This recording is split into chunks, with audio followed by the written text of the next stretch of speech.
초등학교 때 제가 인천에서 살았습니다. 어느 날 그 한 학생이 전학을 왔는데 초등학교 한 3학년, 2, 3학년 때였던 것 같아요. 친구 하나가 전학을 왔는데 인천에 이 해군 부대가 하나 있어요. 그런데 아마 그 해군 부대에서 제일 높은 분이에요. 이 자제 같아요. 이렇게 와서 자기 아버지의 계급을 자랑을 하기 시작을 하는 거예요. 뭐 우리 아버지가 뭐 정확하게 기억은 안 납니다만 중령 이 정도 됐다고 본다면 뭐 우리 아빠가 중령이다 뭐 이렇게 자랑을 한 거예요. 그러니까 그 옆에 있던 지기 싫어하는 어떤 친구가 그때부터 이제 거짓말을 막 보태기 시작합니다. 우리 아빠는 대장이다 뭐 이부터 시작해서 막 이제 아버지의 계급이 나오기 시작을 하는 겁니다. 그러다 보니까 또 다른 친구가 우리 아버지는 뭐 변호사다. 그때는 변호사도 흔치가 않았거든요. 뭐 변호사다. 또 어떤 친구는 우리 아버지는 의사다. 뭐부터 시작해서 이제 갑자기 아버지의 직업 배틀이 붙기 시작한 겁니다. 저도 뭐라도 이렇게 한마디 해야 되는데, 근데 저희 아버지가 이렇게 건축업을 하셨거든요. 그래서 뭐라 이렇게 자랑할 만한 게 없는 거예요. 애들은 계속 자기 아버지의 직업을 가지고 자랑을 하는데, 그래서 그 주에 마침 교회에서 암송했던 주기도문이 갑자기 생각이 난 겁니다. 하늘에 계신 우리 아버지요. 생각이 난 거죠. 그래서 친구들이 아버지 직업 배틀이 붙는 그 상황에 저는 당당하게 외쳤습니다. 우리 아버지는 하나님이다! 이렇게 외쳤어요. 이야기를 조용히 듣고 있던 선생님의 표정을 아직도 잊을 수가 없습니다. 갑자기 교실에 찾아온 약 한 10여 초간의 이 정적을 아직도 잊을 수가 없습니다. 그때 당시에는 우리 아버지가 하나님이다 라고 하는 이 고백이 자연스러웠던 것 같아요. 그 초등학교 2, 3학년 때 그 순수함, 또 이 순수한 신앙, 그래서 가끔은 부럽습니다. 하나님을 나의 아버지, 내 아버지다, 우리 아버지는 하나님이다 라고 고백할 수 있는 그때가 참 그립기도 합니다. 저희 그 인간 아버지, 저희 아버지는 굉장히 무서우셨던 분입니다. 집이 시골이었는데요. 또 아버지가 장손이셨어요. 그래서 그 집안에 내려오는 어쩔 수 없는 이 유교적 문화와 습관이 몸에 남아 계신, 그래서 항상 가부장적인 가치관이 있으셨던 분입니다. 이번 휴가 때 그 아버지 어머니를 모시고 잠시 어디를 좀 다녀오다가 저희 휴게소에서 이제 아내는 이제 아기를 안고 있고 또 아버지 어머니는 차에 앉아 계시니까 뭐 커피나 뭐 물이나 이걸 아버지 어머님 심부름 시킬 수는 없잖아요. 아버지 커피 좀 사오세요. 뭐 이럴 수는 없잖아요. 그러니까 제가 이제 커피 셔틀을 해야 됩니다. 그래서 하나 딱 이렇게 갖다 드리면 뭐 아버지 드시겠어요? 아니, 안 먹는다. 그럼 어머니 것만 사다 드리면 아유, 나도 한 잔 먹고 싶네. 그러면 알겠습니다. 그러면서 또 이렇게 가져와야 돼요. 그래서 이제 어머니 거 갖다 드리고 아버지 거 갖다 드리려고 이제 또 이제 창문을 열고 또 나와서 또 이렇게 막 뛰어가는 모습을 저희 아버지 어머니가 이렇게 보신 거예요. 그러면서 제 아내한테 그런 이야기를 했대요. 영훈이 많이 바쁘지 요즘에? 그래서 뭐 문경에서 열심히 일하고 이렇게 바빠요. 그래, 뭐 영훈이가 집안일 좀 하냐? 그래서 아유, 뭐 아버지 이제 이제 좀 흉을 좀 보는 거죠. 뭐 바쁘다고 집에 오면 잠만 자고요. 뭐 애기랑 목욕 한번 하고 나면 그냥 뭐 밥 먹고 자기에 바빠요. 뭐 이렇게 흉을 보는 거예요. 그 이야기를 듣던 저희 어머니 아버지가 제 아내에게 한 말이 아유, 그래. 그래도 집안 설거지와 빨래는 네가 해야지 라고 제 아내에게 그런 말을 했다라고 합니다. 이런 분입니다. 제 아버지 어머니가 이런 분이에요. 아버지에 대한 포근한 이미지가 그렇게 많이 없었는데 그나마 저는 사남매 중에 막내였기 때문에 아버지의 사랑을 그래도 조금은 받았던 것 같아요. 저희 형들에 비해서는. 제가 아버지가 저를 굉장히 사랑하신다라고 느꼈던 적이 한 번 있었는데 다 커서였습니다. 군대 갈 때 지금은 없어졌던 걸로 알고 있는데 의정부에 가면 306 부충대라고 있어요. 이제 군대에 입소하기 위해서 이제 들어갔는데 이제 큰 강당, 이만한 강당에 우리 군대 다녀오신 분들은 이 용어를 알 거예요. 장정 한 200명이 모였습니다. 그래서 저도 그 중에 한 명이었고, 이제 그 호루라기 불기 전까지는 가족들하고 함께 있습니다. 이 넓은 강당에 함께 모여 있다가 이제 갑자기 조교들이 연문을 열고 갑자기 열을 맞춰서 들어오죠. 쫙 들어오고 난 다음에 그 중에 한 명이 호루라기를 픽 붑니다. 그리고 안내가 나오죠. 자, 이제 부모님들은 바깥으로 나가주시기 바랍니다. 그때 저희 어머니, 아버지, 또 저희 큰형수 이렇게 갔었는데, 어머니가 좀 이렇게 우실까봐 큰형수가 저희 그 어머니를 모시고 미리 나갔어요. 그러니까 제 옆에는 아버지만 남아 계신 그런 상황이었습니다. 호루라기를 픽 부니까 이제 아버지가 나가야 될 그때가 됐잖아요. 근데 아버지가 안 나오고 계신 거예요. 제 옆에 그냥 앞을 바라보시면 뒷짐지고 계신 거예요. 또 호루라기가 픽 붑니다. 이제 정말 나가야 될 때예요. 그래서 제가 아버지에게, 아버지 이제 나가셔야 될 때입니다. 그래서 아버지를 이렇게 탁 쳐다봤는데요. 아버지가 혹시 그런 거 아세요? 눈물이 나는데 참으려고 노력하는 그 표정. 너무 이 감정이 북받쳐서 눈물은 나는데 눈물을 들키기 싫어하는 어떤 그 표정. 보니까 벌써 아버님 눈에 눈물이 고여 있어요. 그러니까 막내 아들 군대 보내는 것이 그렇게 마음이 많이 서운하고 아쉽고 그러셨던지 그 제 옆에서 그 북받쳐 오르는 이 감정을 이렇게 참고 계시더라고요. 그때 속으로 그렇게 생각했죠. 평소에 잘하시지. 그런 생각을 좀 하긴 했지만, 하여튼 그때 그 아버지의 표정을 보면서 아버지는 보내드리고 난 다음에 아버지가 나를 사랑하시는구나. 내가 아버지께 사랑받는 막내 아들이구나. 라는 그런 생각을 해보았습니다. 우리가 하나님을 아버지라고 부릅니다. 하나님을 아버지. 그래서 저는 하나님 아버지라고 부를 때 이 아버지에 대한 이미지는 어쩔 수 없이, 저도 마찬가지겠지만 여러분들도 그러시겠지만 아버지에 대한 이미지는 인간 아버지의 이미지와 오버랩 될 수밖에 없습니다. 그래서 어렸을 때 혹시 아버지로부터 학대를 당했거나 안 좋은 일을 당했던 그런 사람들에게는 하나님 아버지라는 표현이 어쩌면 옳지 않을 수도 있다라는 이야기들이 혹 심리학자들의 입에서 나오기도 합니다. 아버지, 하나님 아버지. 우리가 하나님을 이모나 고모, 삼촌으로 부르지는 않습니다. 하나님 아버지. 하나님은 왜 우리들에게 아버지 또는 어머니가 될 수 있는 그런 기회를 주셨을까라고 생각을 해보면 어쩌면 부족한 인간의 언어로 인간을 향한 하나님의 마음을 설명하기에 그나마 가장 근접한 단어가 이 아버지라는 단어가 아닌가. 오늘의 본문 말씀은 현재는 우리가 주기도문으로 알고 있는 바로 그 말씀입니다. 주기도문의 유명한 예수님의 기도문의 시작입니다. 같은 내용을 기록한 누가복음에 보면 제자들이 이렇게 이야기하죠. 선생이시여 우리에게도 기도하는 방법을 알려주십시오. 예수님께 간청했을 때 예수님은 이 기도문을 제자들에게 알려주신 것입니다. 그래서 너희는 이렇게 기도하라 라는 그 앞부분에 도입 부분이 있는 것입니다. 마태복음 6장 9절 다시 한번 읽어보겠습니다. 시작. 그러므로 너희는 이렇게 기도하라. 하늘에 계신 우리 아버지여. 사실 하나님을 아버지, 하나님은 우리의 아버지다. 지금은 이것이 너무너무 자연스러운 이야기지만 그때 당시에는 굉장히 큰 센세이션이었습니다. 그 이전에는 하나님을 감히 하나님이라고 부르지도 못했습니다. 그래서 하나님을 부르는 그 고유명사, 하나님의 이름 야훼라는 그 이름 대신에 아도나이 또는 엘로힘이라고 불렀습니다. 아도나이 히브리어로는 나의 주님이란 뜻이고요. 엘로힘은 지존자 이런 뜻입니다. 이러한 하나님을 가장 친근한 표현, 또 하나님을 자칫 인간으로 오해할 수 있는 아버지라고 부르는 것은 당시로서는 하나님을 모욕하는 죄, 하나님을 모욕하는 참남죄에 해당되는 아주 큰 일이었던 것입니다. 그래서 실제로 예수님께서 십자가에 못 박혀 돌아가실 때 그때 이 유대인들의 이 대제사장들과 장로들이 덮어씌운 죄가 하나님을 아버지로 불렀다, 하나님을 모욕했다, 참남죄다. 이것이 예수님께서 십자가에 못 박히신 죄명이기도 하였습니다.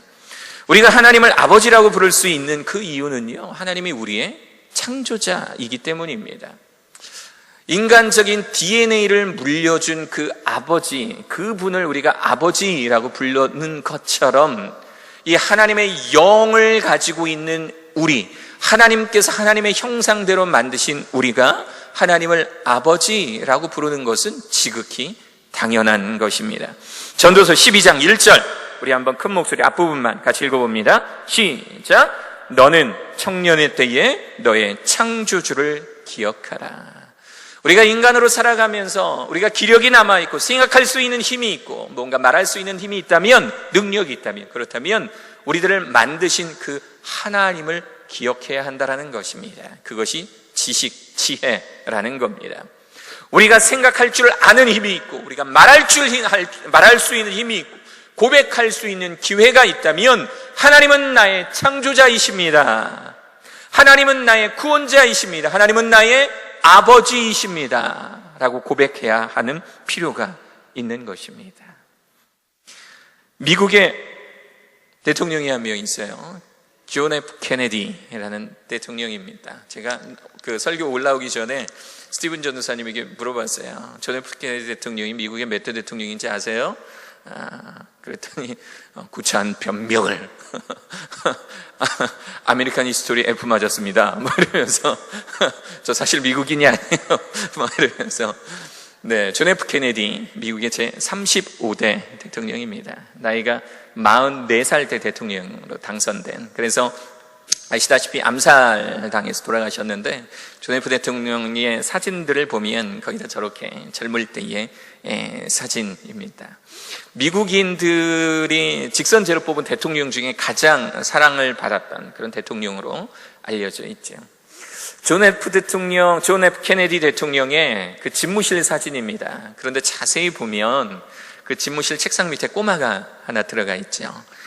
존 F 케네디 대통령의 제가 알기로는 셋째 자녀로 알고 있는데요. 존 F 케네디 주니어. 존 F 케네디 대통령이 대통령에 당선됐을 때 그때 존 F 케네디 주니어의 나이는 3살. 그러니까 우리나라 나이로 말하면 한 4살 정도 된 것 같아요. 뭐 분원마다 조금 다른 거 보니까 아마 3살, 4살 한 요 정도 되는 것 같습니다. 존 F 케네디 주니어가 5살 생일을 맞기 3일 전에 존 F 케네디 대통령이 암살을 당했습니다.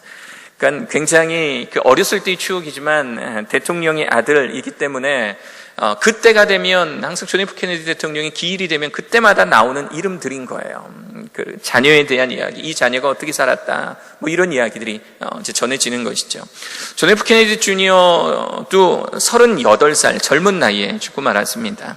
존 F 케네디 대통령은 이 주니어는 이제 나이가 자라면서 이 정치 세계가 그렇듯이 이제 명망 있는 정치인의 아들들, 그 자손들이 이제 정당에서 끌어가기 위해서 노력을 하죠. 그래서 존 F 케네디 주니어에게도 그런 정치 세계로 끌어들이려고 하는 노력이 있었습니다. 그런데 결국은 정치인은 되지 않고 정치 평론가, 그러니까 정치에 관련된 글을 쓰는 그런 기고자, 이 작가로 이 존 F 케네디 주니어는 살아갔습니다. 근데 그가 썼던 글 중에, 내용 중에 이런 그때 당시 백악관에서 살던 때의 이야기가 쓰여 있는 부분을 읽고요. 굉장히 많은 부분을 느낄 수가 있었습니다. 그건 뭐냐면 자기가 생각하기에 백악관 입구부터 대통령까지 가서 대통령과 악수하는데 검문 검색이 이루어지는데 총 한 7개의 단계가 있더래요. 총 7개. 그러니까 내가 대통령을 만난다라고 하면 정문서부터 대통령까지 들어가는 이 짧은 이 거리 동안 총 7번의 검문 검색이 있다라는 겁니다. 그래서 어디서 왔냐, 신분증 확인하는 것부터 시작해서 또 이렇게 팔을 벌려서 온몸을 검색하는 거 있지 않습니까? 그 7개의 단계가 있다 그래요. 그래서 여기서부터 저기까지 간다면 평범한 사람이라면, 이제 미리 약속이 되어 있는 그런 사람이라면 보통 한 30분 정도 걸린다라는 거예요.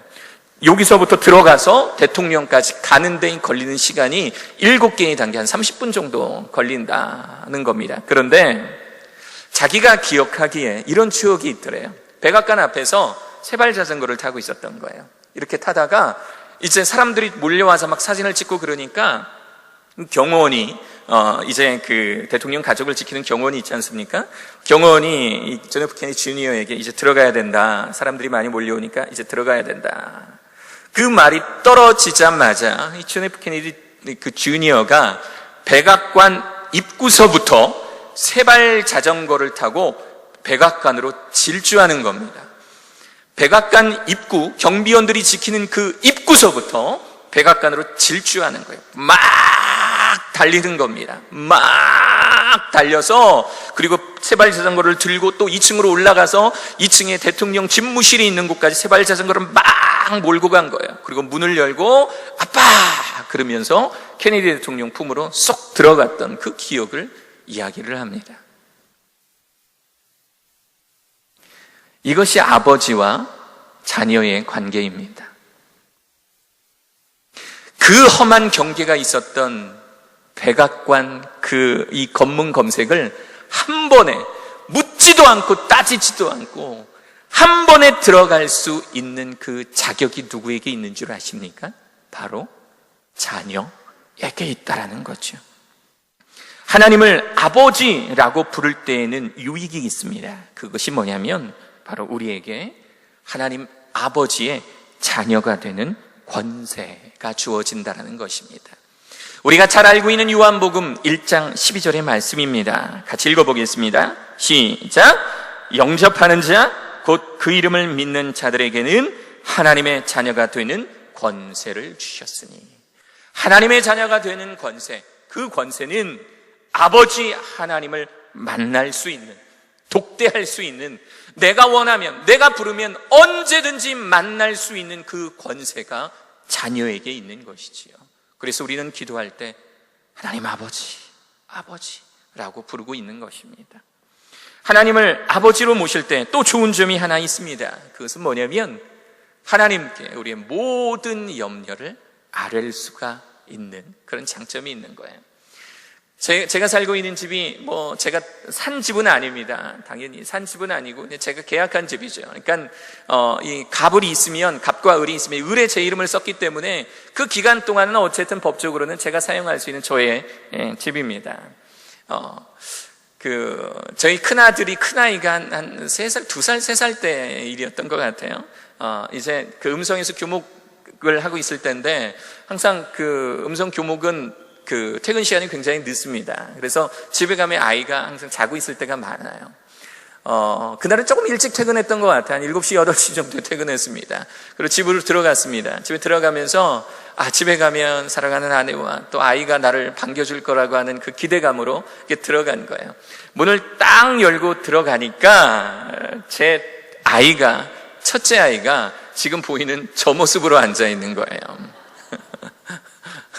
사실 제가 저 사진을 찍기로 결심한 게 제가 집에서 취하는 가장 자연스러운 자세입니다. 제가 취하는 텔레비전을 틀어놓고 샤워를 하고 가벼운 옷을 입고 그리고 소파에 저렇게 다리 꼬고 앉아서 이렇게 뭔가를 이렇게 주워 먹고 있는 저의 모습이에요. 저 사진을 보면서 너무 웃긴 거예요. 저 다리를 한번 보십시오. 많이 꼬아본 솜씨 아닙니까?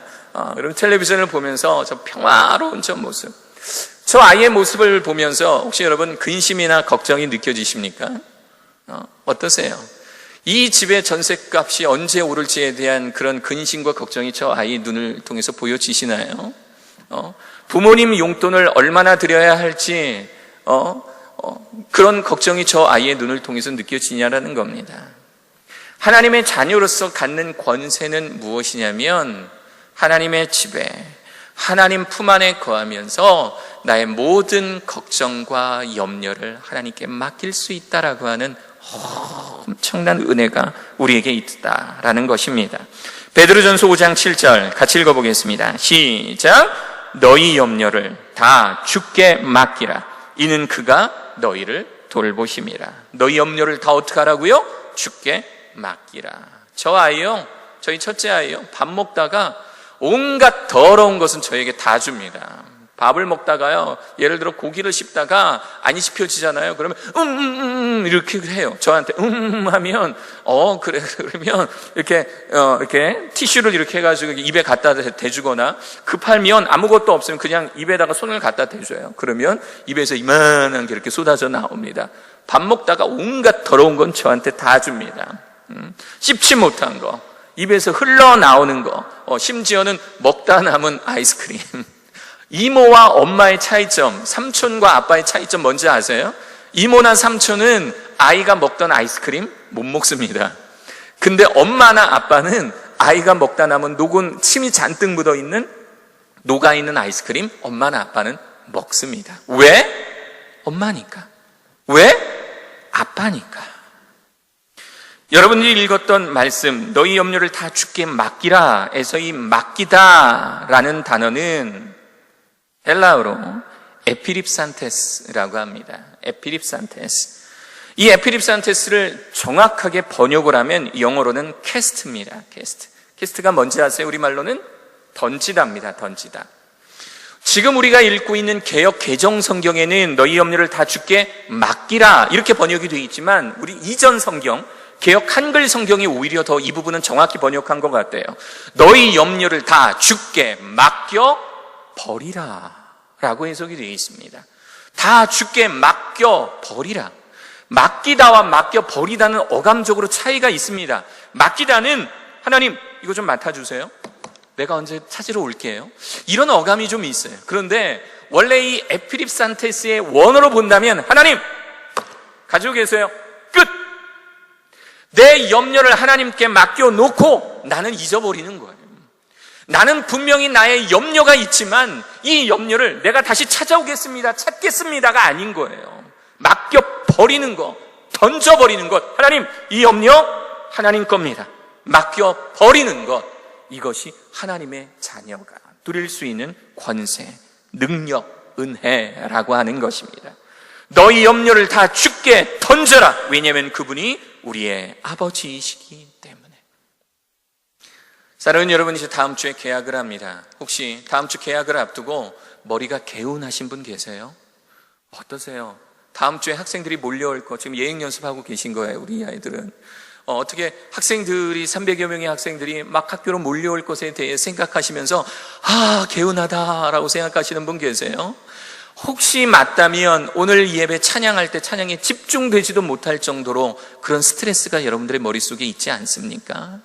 염려가 있지요. 걱정이 있지요. 이거 이제 또 어떻게 해야 되나? 2017학년 이 가을 학기 이거 어떻게 해야 되나? 마음속에 염려가 있지요. 걱정이 있지요. 사랑하는 여러분, 오늘 여러분들에게 권면합니다. 여러분들의 염려, 새 학기를 준비하면서 가지고 계신 그 마음의 걱정, 우리의 아버지 되신 하나님께 맡기시는 여러분 되시기를 바랍니다. 여러분들의 염려와 걱정, 앞으로 내가 한 학기를 어떻게 준비해야 되는가, 어떻게 살아가야 되는가, 마음에 걱정이 있다면 이 걱정 우리의 아버지 되신 그 하나님께 맡겨드릴 수 있는 사랑하는 여러분 되시기를 간절히 축원합니다.